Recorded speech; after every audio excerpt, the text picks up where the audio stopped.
네, 여러분 반갑습니다. 하루 한 개 구기 종목을 분석해야 잠을 자는 사나이 볼 좀 만진 놈입니다. 볼 좀 만진 놈의 조합픽을 받고 싶으신 분들은 영상 하단에 고정 댓글로 문의 주시면 조합픽을 무료로 받아보실 수 있습니다. 10월 10일 KBL 4경기 프리뷰 시작하도록 하겠습니다. 첫 번째 경기는 전주 KCC와 창원 LG의 경기입니다. 전주 KCC는 지난 시즌 23승 19패로 시즌을 마무리하였고 창원 LG는 16승 26패로 시즌을 마무리하였습니다. 전주 KCC의 중요 포인트 3가지, 국가대표 트리오 라거나, 송교창, 이정현 중심의 활약. 라거나는 좋다 하지만 타일러 데이비스는 골밑 싸움에서의 강점은 인정. 전문가들의 예상대로 활약을 할 수 있을까? FA컵에서 드러난 멘탈 문제, 시즌에서는 보이면 약점으로 작용할 수도 있다. 창원 LG의 주요 포인트 3가지. 김실의 원맨팀의 이미지를 벗어야 하는 창원 LG. 그리고 다른 팀들이 뉴페이스를 영입할 때 KBL 활약 선수인 캐디 라렌과 리온 윌리엄스로 시즌을 시작하는 LG. 지난해에도 평균 출전 시간 12분을 남짓한 조성민. 이번 시즌 LG의 선전을 위해서는 반드시 필요한 카드입니다. 총 정리를 하자면 전주 KCC와 창원 LG가 시즌 첫 경기를 치르게 되었고 라인업을 보았을 때는 분명 KCC가 더 확실한 포인트가 잡힌 모습입니다. 국가대표 트리오를 중심으로 송교창과 새로 영입된 가드 유병훈과 김지환, 그리고 유성호를 활용하여 이정현과 송교창 이외의 포지션에서 느껴지는 아쉬움을 많이 채우는 데 성공한 KCC입니다. 하지만 9일 열린 경기를 봤을 때 한국 농구의 분위기도 많이 바뀐 모습입니다. 결국 경기의 승패와 핸디캡 여부까지도 영향을 끼쳤던 요소는 3점 플레이라고 할 수 있었습니다. 그만큼 내일 이 경기의 경우에도 외곽에서의 공격이 활발하게 이루어질 것으로 보이고 KCC의 국내 선수들의 외곽 슈팅 능력과 라거나의 인사이드 득점력, 데이비스의 골밑 장악력, 그리고 리바운드를 겸한다면 분명 KCC가 LG를 상대로 우위를 점할 전력을 가지고 있다고 보여집니다. 하지만 앞서 말씀드렸다시피 이번 시즌 초반의 분위기는 외곽의 포인트가 잡혀있는 모습입니다. 기준점이 160점대에서 형성이 된다면 분명히 다득점으로의 접근이 가장 현명한 선택지가 될 것으로 보여지고, 전력적으로 평가할 때는 LG의 용병들이 어느 정도 검증된 실력을 보이고 있다지만 새로 영입된 데이비스에 대한 전문가들의 평가와 라거나의 활약을 본다면 KCC가 승리할 수 있는 전력을 가지고 있다고 보여집니다. 다음 경기는 부산 KT와 고양 오리온의 경기입니다. 부산 KT는 지난 시즌 21승 22패를, 고양은 13승 30패를 기록하였습니다. 부산 KT의 주요 포인트 3가지. KT의 슈퍼스타 허훈과 꾸준한 김영환의 활약, 주사위 양홍석이 첫 번째 포인트. 두 번째 포인트는 두 용병의 확실한 역할 분담, 독이 될지 득이 될지 마커스 데릭슨의 공격과 존 이그브노의 수비입니다. 포인트 3번째, 데릭슨의 높이 열세로 골밑 싸움에서 취약할 것으로 보이는 KT, 역시나 양궁 농구를 할까? 세 번째 포인트였습니다. 고양 오리온의 포인트 첫 번째, 컵대회 우승의 오리온, 이승현, 허일영, 최진수를 앞세워 첫 승에 도전. 포인트 2, 추일승 전 감독 사퇴 후 강울준 감독의 현장 감각, 8년의 공백기를 메우면서 재갈공명이 될 수 있을까? 세 번째, 제프 비디의 부상이 회복되었는가? 발목 부상이 아직 완전히 회복이 아닌 상태입니다. 정리를 하자면 KT와 오리온의 시즌 첫 경기가 KT의 홈에서 치러지게 되었습니다. KT의 경우 허은가 은퇴를 앞두고 있지만 꾸준한 활약을 보여주고 있는 김영환의 활약이 내일도 필수적일 것으로 보이고, 이전부터 보여주고 있는 KT의 양궁 농구가 내일도 활발하게 펼쳐질 것으로 보여집니다. 특히 용병의 스타일에선 확실히 갈립니다. 내일 1쿼터엔 아마 1옵션인 마커스 데릭슨이 선발로 코트를 밟을 것으로 예상이 되는데 1m 98cm의 키로 높이에서 열세를 보이는 만큼 리바운드에서는 KT가 열세를 띨 가능성이 매우 높습니다. 하지만 미들레인지부터 외곽까지 공격에 능한 데릭슨이기에 내일 데릭슨을 필두로 후운의 돌파 레이업을 포함하여 내외곽에서 공격이 활발히 이루어지게 될 것으로 보여집니다.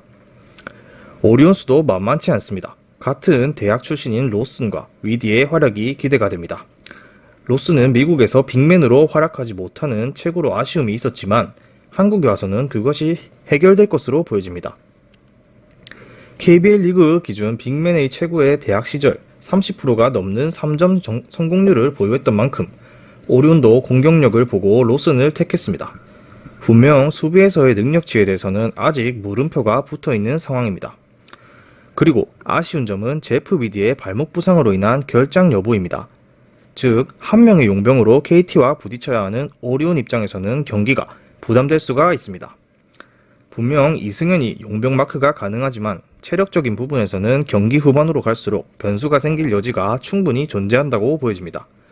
결국 양팀의 경기 옵션은 공격에 포인트가 맞춰져 있으며 그에 따라 이 경기 또한 160점대 기준점이라면 거뜬히 다득점으로 경기 양상이 흘러갈 가능성이 높다고 보여지고 KT가 플러스 핸디캡을 받는다면 KT 사이드로 선택지를 좁혀가는 것도 나쁘지 않을 것으로 보여집니다.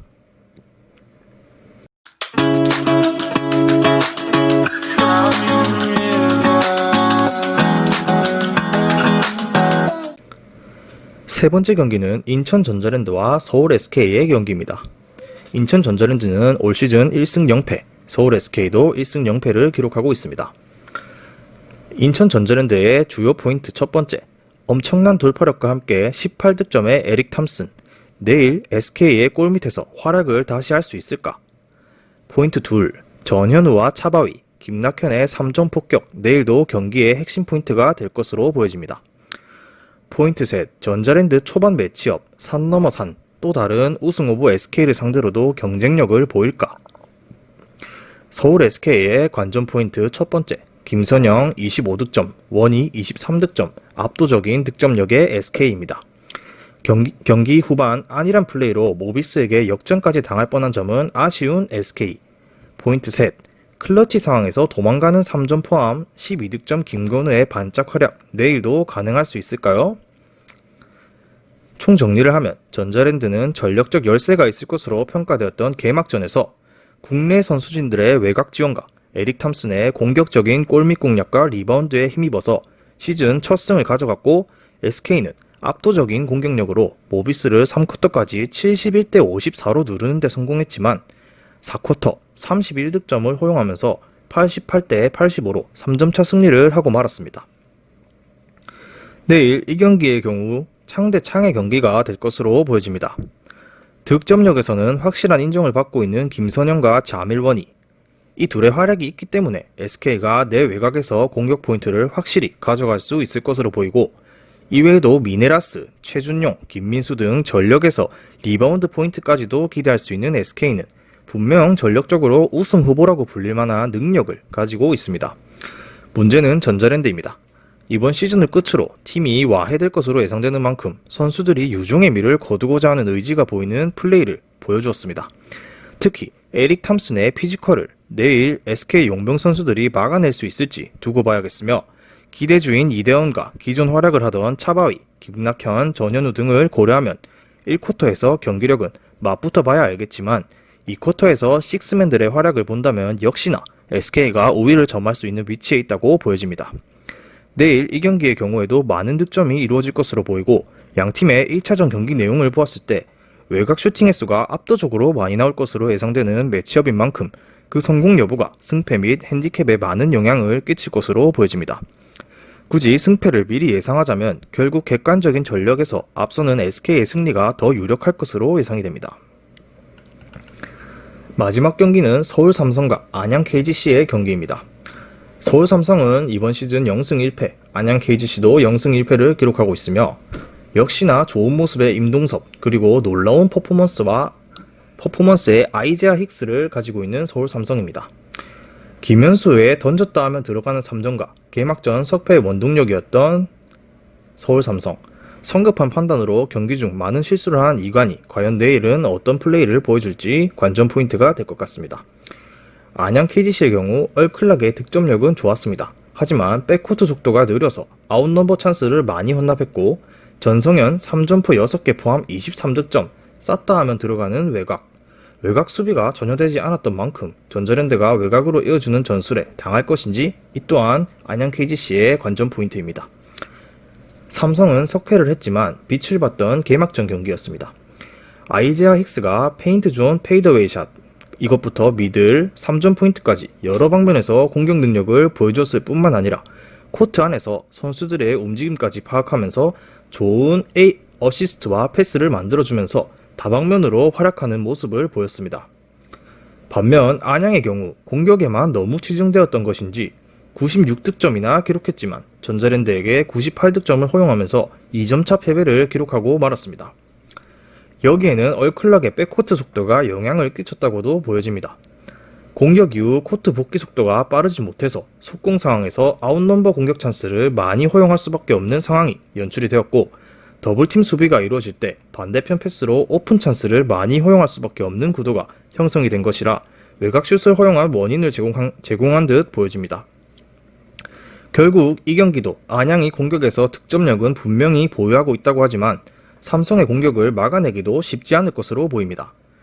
시즌 초반이라서 그런지 무관중이어서 그런지 선수들의 체력적인 문제도 보이지 않고 야투 적중률도 굉장히 높은 시즌 초반의 흐름입니다. 따라서 다득점 양상의 접근이 가장 이상적일 것으로 보이고, 농구 관계자들에 의해 힉스의 기량이 개막전에서 보여준 것보다 더 많은 것을 보여줄 수 있다고 평가되고 있는 만큼 얼마나 더 폭발적인 활약을 해줄지 아직은 두고 봐야 하는 상황에서 쉽게 우승 후보라고 점쳐지는 KGC의 승리를 선택하기에는 무리수가 있다고 보여지는 경기입니다.